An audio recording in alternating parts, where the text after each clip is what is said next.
Breaking news చూస్తున్నాం. షాబాద్ 6 హత్యల కేసులో కీలక పరిణామం చోటు చేసుకుంది.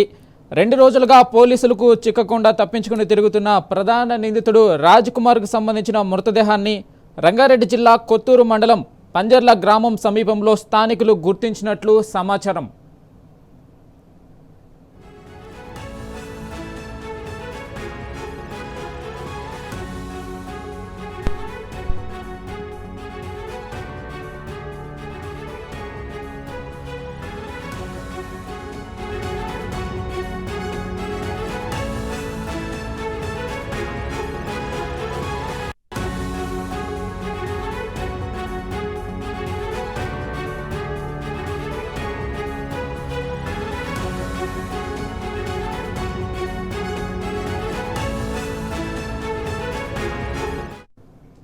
బులెటిన్లో బ్రేకింగ్ న్యూస్ చూస్తున్నాం.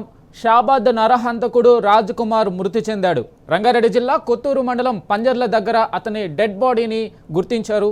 స్థానికుల సమాచారంతో పోలీసులు అక్కడ డెడ్ బాడీని గుర్తించగా అక్కడికి చేరుకునే ప్రయత్నం చేస్తున్నారు.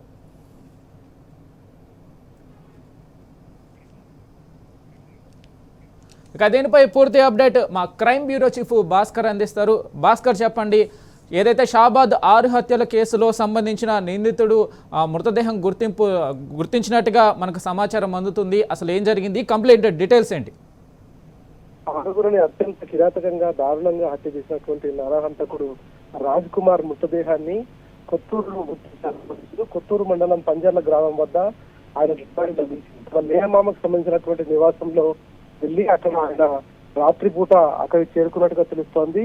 ఆ పక్కనే ఆయన చనిపోయినటువంటి పక్కన ఒక పాయిజన్ బాటిల్ కూడా ఉంది. దాంతో పాటు ఆయన ఫ్యాన్ కు ఉరేసినట్టు మొత్తం ఆయన పాయిజన్ తీసుకొని ఫ్యాన్ కు ఉరేసుకున్నారా, లేదంటే ముందుగా పాయిజన్ తీసుకోకుండా డైరెక్ట్ గా ఉరేసుకోవడానికి తెలియాల్సిన అవసరం ఉంది. అయితే డయల్ కు సమాచారం అందించారు అక్కడ ఉన్నటువంటి వాళ్ళు. దాంతో పోలీసులు సంఘటన స్థలానికి చేరుకున్నారు.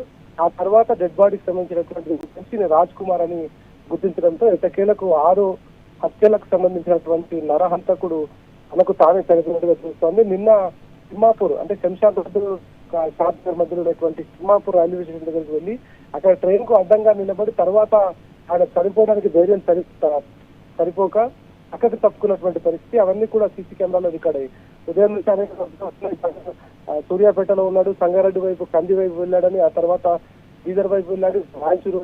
కానీ పోలీసులు పూర్తిగా రాష్ట్రాన్ని తప్పుకోవడంలో మాత్రం వైఫల్యం చెందారు. చివరికి వాడు శవంలో మాత్రం తనకి తాను వాడు చనిపోయినట్టుగా గుర్తించినటువంటి పోలీసులు ప్రస్తుతానికి శవాన్ని తీసుకొని అక్కడి నుంచి తరలిస్తున్నటువంటి పరిస్థితి కనిపిస్తోంది. ప్రస్తుతం ఎక్కడైతే పంజర్ల గ్రామం ఉందో పంజర్ల గ్రామంలో చనిపోయినటువంటి రాజ్ కుమార్ మేనమామ ఇంట్లోనే ఉరేసుకున్నట్టుగా గుర్తించారు పోలీసులు. ప్రస్తుతం ఈ డయల్ 100 సమాచారం రావడంతో సంఘటనా స్థలానికి చేరుకొని రాజ్ కుమారా కాదా అనేటువంటిది 1-2 సార్లు చెక్ చేసుకున్న తర్వాత దీనిపైన క్లారిటీ వచ్చింది. అయితే రాజ్ కుమార్ మాత్రం 2 రోజులుగా తప్పించుకొని తిరుగుతున్నాడు. ఆయన దగ్గర డబ్బులు కూడా ఎక్కువ లేవు అనేటువంటిది తల్లిదండ్రులు సమాచారం అందించారు. ముందుగా మొన్న అంటే 2 రోజుల క్రితం 11 గంటలకు ఒక నరమేధాన్ని చేసినటువంటి రాజ్ కుమార్ ముందుగా తన ఇంట్లోకి వెళ్లి పాలిస్తున్నటువంటి కొడుకుకు పాలిస్తున్నటువంటి భార్య గొంతు కోసి, ఆ తర్వాత 5 సంవత్సరాల్లో 2 కొడుకుల గొంతులు కోసి అక్కడి నుంచి పక్కనే ఉన్నటువంటి బాధితురాలు ఇంటికి వెళ్లి ముందుగా వాళ్ళ నానమ్మని అదేవిధంగా వాళ్ళ తల్లిని చంపి ఆ మైనర్ బాలికను వెంట తీసుకుని వెళ్ళాడు. తర్వాత తనని పెళ్లి చేసుకోవాలని ఒత్తిడి తెచ్చినట్టుగా తెలుస్తోంది. ఆ తర్వాత ఆమెను అతి దారుణంగా చెరువు దగ్గర చంపేసినటువంటి పరిస్థితి. ఈ మొత్తం వ్యవహారంలో ఇక విషయం బయటికి రావడంతో దాదాపు 4 గంటల పాటు పూర్తిగా దీనంతటినీ కూడా చెక్ చేశారు. ఎక్కడా కూడా రాజ్ కుమార్ సంబంధించినటువంటి ఆనవాళ్ళు లేకపోవడం, తన కారు పెట్రోల్ అయిపోవడంతో కారును తిమ్మాపూర్ దగ్గర రైల్వే స్టేషన్ దగ్గర వదిలి అక్కడి నుంచి మళ్ళీ ఆయన రైల్వే పట్టాల వెంట నడిచినటువంటి పరిస్థితి. ఆ తర్వాత చివరికి ఆయన ఎక్కడా కూడా దొరకకపోవడంతో 5 బృందాలు 6 బృందాలు 7 బృందాలు అంటూ పోలీసులు గప్పాలు కొట్టినప్పటికీ ఎక్కడా కూడా పోలీసుల సంబంధించినటువంటి శ్రద్ధ కనిపించలేదు. పూర్తిగా వైఫల్యం అయితే చాలా స్పష్టంగా కనిపించింది. ఎట్టకేలకు తిమ్మాపూర్లో ఉన్నటువంటి కొత్తూరు ప్రాంతాల్లో పంజర్ల గ్రామంలో ఆయన మేనమామ ఇంట్లో ఉరి వేసుకొని చనిపోయినటువంటి పక్కనే మందు డబ్బా కూడా ఉంది, అంటే పత్తి మందు డబ్బా కూడా ఉంది. అయితే మందు తాగి చనిపోయడం డైరెక్ట్ గా వేసుకున్నటువంటి మాత్రం పోస్ట్ మార్టం లో బయటపడే అవకాశం కనిపిస్తోంది. ప్రస్తుతానికైతే రాజ్ కుమార్ కథ ముగిసింది. ఆయన ఎట్టకేలకైతే స్వతహాగా ఆత్మహత్య చేసుకున్నట్టుగా పోలీసులు గుర్తించారు. మరి కాసేపట్లో దీనికి సంబంధించినటువంటి పూర్తి వివరాలు మనకు తెలిసే అవకాశం కనిపిస్తోంది. అయితే భాస్కర్, ఇది స్థానికుల సమాచారం మేరకు ధృవీకరించవచ్చా? ఇంకా పోలీసులు అక్కడికి చేరుకున్నారా ఆ ఘటనా స్థలానికి? ఓన్లీ స్థానికుల సమాచారం మేరకే ఈ ధృవీకరణ ఉందా? డయల్ 100 కు సమాచారం అందించింది. డయల్ 100 కు సమాచారం వచ్చిన తర్వాత అక్కడ నుంచి పోలీస్ అధికారులకు సమాచారం ఇచ్చారు. డయల్ 100 కు సంబంధించినటువంటి వాళ్ళు వెళ్లి గుర్తించి తన మేనమామ ఇల్లు కాబట్టి ఎవరు చెక్ చేసినప్పుడు రాజ్ కుమార్ అనేటువంటి క్లారిటీ వచ్చింది. ఇంట్లో ఎవరు లేరా, అసలు ఉన్నారనేటువంటిది కూడా ఇంకా పూర్తి వివరాలు తెలియలేదు. ఇటకెలకైతే రాజ్ కుమార్ డెడ్ బాడీ అయితే గుర్తించారు. రాజ్ కుమార్ అనేటువంటి ఐడెంటిఫై చేశారు.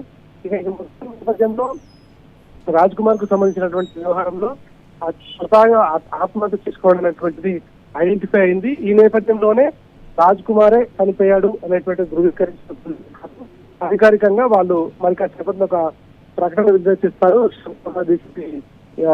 మరి కాసేపట్లో సంఘటన స్థలానికి చేరుకునే అవకాశం కనిపిస్తోంది. ఇక్కడికి వచ్చిన తర్వాత ఆయన సంఘటన స్థలంలో పూర్తిగా ఆ డెడ్ బాడీ చూసిన తర్వాత పోస్ట్ మార్టం తరలించే క్రమంలో దీనికి సంబంధించినటువంటి పూర్తి వివరాలు మీడియాతో వెల్లడించే అవకాశం కనిపిస్తోంది. Okay, right Bhaskar, thank you.